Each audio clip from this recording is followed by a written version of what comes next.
Welcome back to Soda City Live. If you have little ones who have started school or getting ready for the new school year, we are here to help you. August is Kids Eat Right Month, and board certified dietitian with Prisma Health, Lisa Money, joins us here in the Soda City Live kitchen to share some tips, not just for your little ones, not just for those kids, but for the entire family. And so we are so glad to have you today.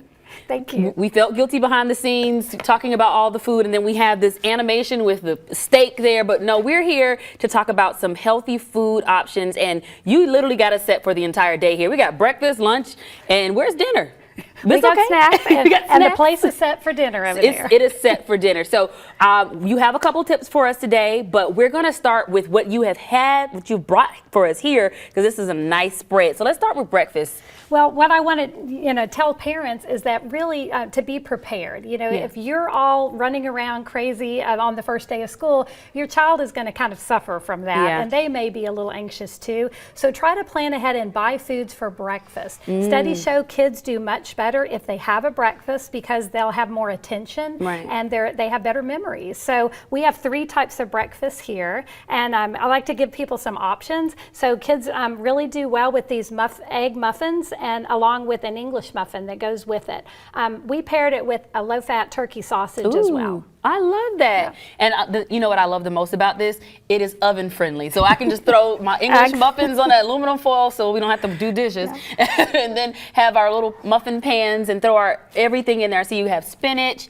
And are we using this as a side, or are we tearing this and putting in the omelet as well? That's in the egg cups. Ooh. They sure are. And it's a great way to get that protein, and kids feel more full in the morning when they have some protein. I love that. All right, so now we have waffle, one with peanut butter, and just tell us about what this is. It's actually kind of hard to find whole grains in the diets of a kid. So this is one of the brands of whole grains that we like to promote. And when you have a whole grain, it fills up their tummies, and they don't feel so hungry a little bit later. And so what we have is almond butter here, and I like this one because it's got some honey in it too, so a little sweet as well. And you can put a banana on it. And we toasted these in the air fryer. So that is that's my other friend. 4 minutes. So I love it. We've got cream cheese, low-fat cream cheese on the other whole grain waffle, and then we've got it on tin foil because if you're in a hurry, you might be rolling that up, and they may be eating it in the car, but at least they're getting their breakfast. And I thought at first that was like yogurt, so cream cheese. Yeah, low-fat cream cheese is a great source of protein. And we have one thing before we go to the oats.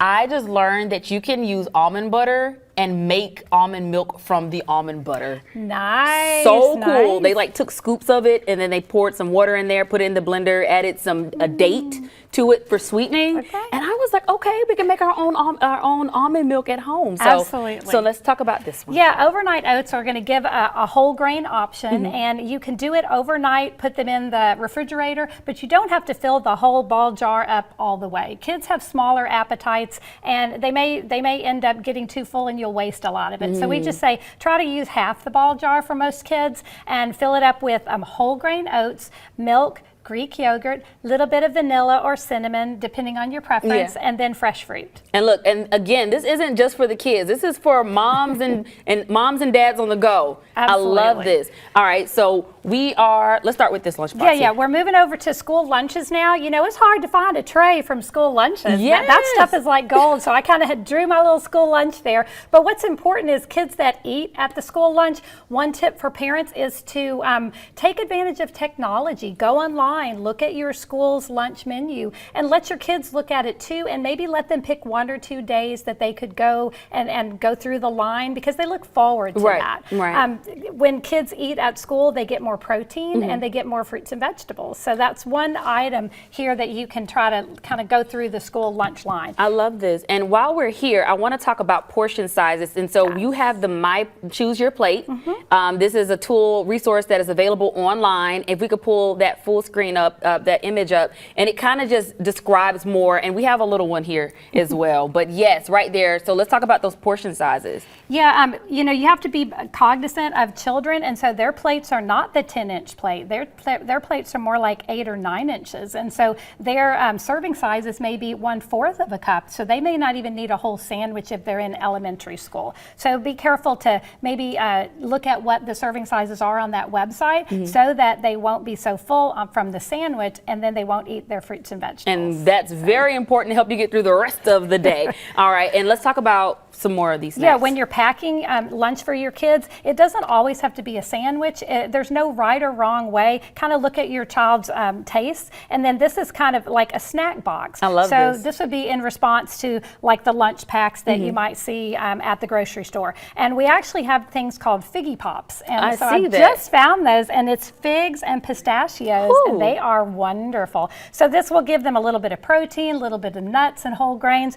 plus a fruit. And I also love that we're talking about making sure we're storing them correctly, because you know you might have packed lunch at night or in the morning before you left, and now this food is just sitting out for hours. And so we want to make sure that we are storing our food in proper temperatures so that your kids aren't sick. We want them to be healthy. That's the whole point of this today. We've got ice packs here, and then there are some insulated jars if you want to pack soup for your child. Cute. So that was really cute. And then just to the environment, these are recyclable bags for your sandwiches. Cute.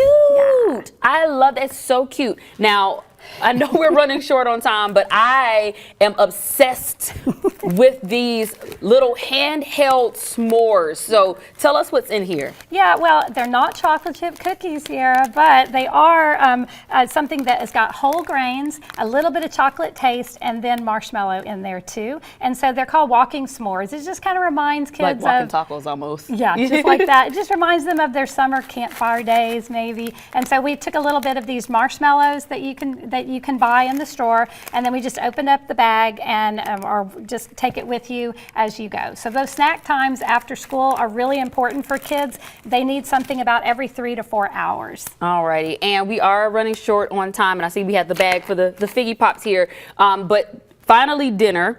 But I want to bring up our tips that we have on our screen, the tips that you want to share with us today. And one of the first tips that you have for us is, of course, to plan ahead. We talked a little bit about that, but I'm very interested about this technology, use of technology. How is that helping us to plan for our snacks for the day? Yeah, you don't have to print it out. You can look online and you can pick the menu. You can see the different entrees that are available, and then kids can maybe print it out and put it on the refrigerator so they know what to use ahead of time. Parents really need to take advantage of the USDA school lunches, because they may qualify and their family may be able to take advantage of free or reduced lunch as well as breakfast. So that's important as well. And then the last tip is really to don't forget to have family dinners. We can get so busy that we don't have family dinners, but if a child eats with their family at least 5 times a week, they have better grades and actually more confidence to face life's challenges. I love it. Well, Lisa, that's all the time we have today. Definitely appreciate all these points. I'm sure our parents at home are grateful as well. Where can our families go for more information, especially with the details you shared with us today? Yeah, you can go to eatright.org. So that is one of the websites, and www.myplate.org. So Awesome. Either one of those are going to work for you. Perfect. And we have these tips on our website, SodaCityLive.com. But right now we're going to take a quick break, and we'll be right back after this. Healthy food tips for parents and kids for back to school.